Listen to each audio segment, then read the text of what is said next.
नमस्कार, प्रभा साक्षी देख रहे हैं आप। आपके साथ मैं हूं अंकित सिंह। वक्त संसद डायरी का है। लोकसभा और राज्यसभा की संयुक्त बैठक को राष्ट्रपति द्रौपदी मुर्मू द्वारा बुधवार को संबोधित किया गया। इसके साथ ही संसद का बजट सत्र भी शुरू हो गया।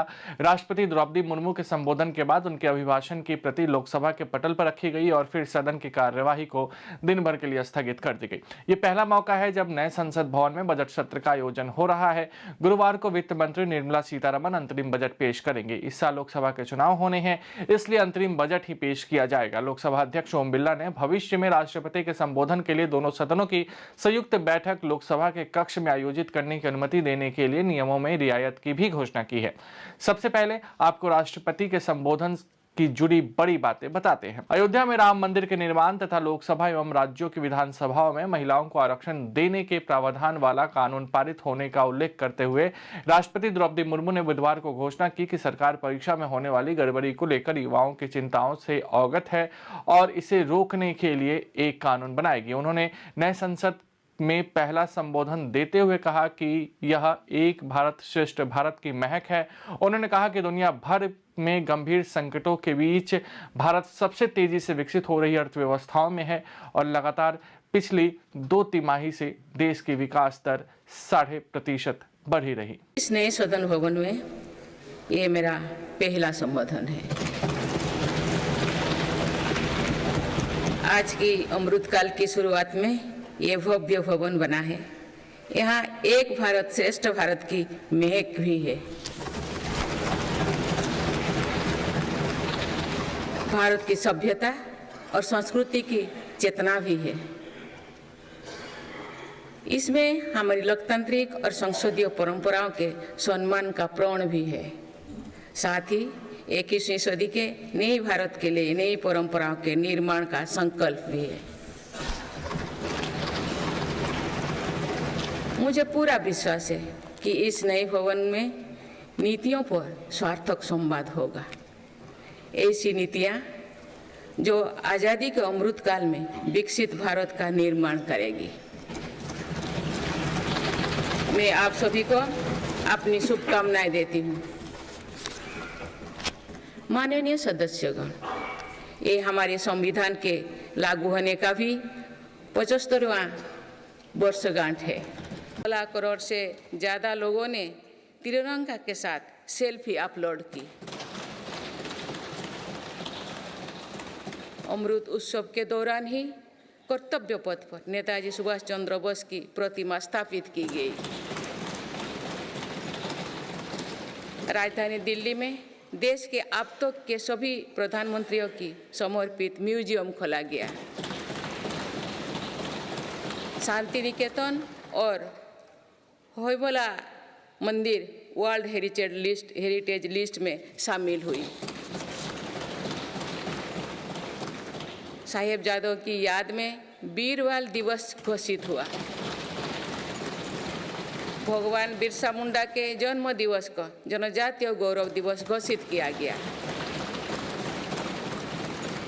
विभाजन की विभीषिका को याद करते हुए 14 अगस्त को विभाजन विभीषिका स्मृति दिवस घोषित किया गया। माननीय सदस्यगण, बीता वर्ष भारत के लिए ऐतिहासिक उपलब्धियों से भरा रहा है। इस दौरान देशवासियों का गौरव बढ़ाने वाले अनेक फल आए। आज़ादी के 75 वर्षों का उत्सव अमृत महोत्सव भी संपन्न हुआ है। इस दौरान देश भर में अनेक कार्यक्रम हुए।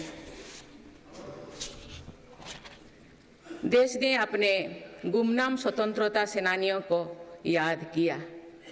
75 साल बाद युवा पीढ़ी ने फिर स्वतंत्रता संग्राम के उस कालखंड को जिया। इस उत्सव के दौरान मेरी माटी मेरा देश अभियान के तहत देश भर के हर गांव की मिट्टी के साथ अमृत कलश दिल्ली लाया गया। 2 लाख से ज़्यादा शिला फलकम स्थापित किए गए। 3 करोड़ से ज़्यादा लोगों ने 5 प्राणों की शपथ ली। 70,000 से ज़्यादा अमृत सरोवर बने, 2 लाख से ज़्यादा अमृत वाटिकाओं का निर्माण हुआ। दुनिया में गंभीर संकटों के बीच भारत सबसे तेजी से विकसित होती बड़ी अर्थव्यवस्था बना। लगातार 2 क्वार्टर से भारत की विकास दर 7.5% से ऊपर रही है। भारत चंद्रमा के दक्षिण ध्रुव पर झंडा फहराने वाला पहला देश बना। भारत ने सफलता के साथ आदित्य मिशन लॉन्च किया। धरती से 15 लाख किलोमीटर दूर अपनी सैटेलाइट पहुंचाई। ऐतिहासिक G20 सम्मेलन के सफलता ने पूरे विश्व में भारत की भूमिका को सशक्त किया। भारत ने एशियाई खेलों में पहली बार 100 से अधिक मेडल जीते। पारा एशियाई खेलों में भी 100 से अधिक मेडल जीते। भारत को अपना सबसे बड़ा समुद्री पुल अटल सेतु मिला। मेरी सरकार परीक्षाओं में होने वाली गड़बड़ी को लेकर युवाओं की चिंता से अवगत है, इसीलिए ऐसे गलत तरीके को सख्ती के लिए नया कानून बनाने का निर्णय लिया है। माननीय सदस्यगण, कोई भी राष्ट्र तेज गति से तभी आगे बढ़ सकता है जब वो पुराने चुनौतियों का परास्त करते हुए अपने ज़्यादा से ज़्यादा ऊर्जा भविष्य निर्माण में लगाए। पिछले 10 वर्षों में भारत ने राष्ट्रहित में ऐसे अनेक कार्यों को पूरा होते हुए देखा है जिनका इंतजार देश के लोगों को दशकों से था।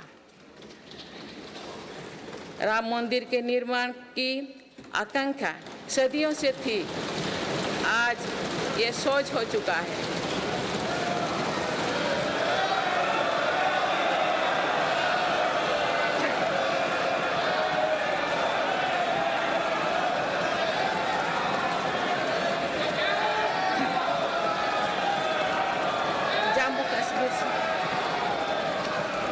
जम्मू कश्मीर से आर्टिकल 370 हटाने को लेकर शंकाएं थी, आज वो इतिहास हो चुकी है। इसी संसद ने 3 तलाक के विरुद्ध कड़ा कानून बनाया है। इसी संसद ने हमारे पड़ोसी देशों से आए पीड़ित अल्पसंख्यकों को नागरिक देने वाला कानून बनाया। मेरी सरकार ने 1 रैंक 1 पेंशन की भी लागू किया, जिसका इंतजार 4 दशकों से था। OROP लागू होने के बाद अब तक पूर्व सैनिकों को लगभग 1 लाख करोड़ रुपए मिल चुकी है। भारतीय सेना में पहली बार चीफ ऑफ डिफेंस स्टाफ की नियुक्ति भी हुई है। राज्यसभा की कार्यवाही। राज्यसभा में बुधवार को 3 नए सदस्यों सत्यनाम सिंह संधू, नारायण दास गुप्ता और स्वाति मालीवाल को शपथ दिलाई गई। शपथ ग्रहण के बाद उच्च सदन के सभापति जगदीप धनखड़ ने नए सदस्यों का स्वागत किया। सभापति ने संधू से कहा, आपने इतिहास रचा है, आप संसद के नए भवन में शपथ लेने वाले पहले व्यक्ति हैं। मालीवाल को दोबारा शपथ लेनी पड़ी क्योंकि पहली बार उनके शपथ लेने पर सभापति ने विचार नहीं किया और दोबारा उनका नाम पुकारा। उन्होंने कुछ ऐसे शब्दों का इस्तेमाल किया था जो शपथ का हिस्सा नहीं थे। अगर आप भी लेना चाहते हैं देश दुनिया की तमाम जानकारी तो आज ही सब्सक्राइब करें हमारे चैनल को। साथ ही नीचे दिए बेल आइकन को जरूर दबाएं ताकि हर अपडेट आप तक पहुंच सके।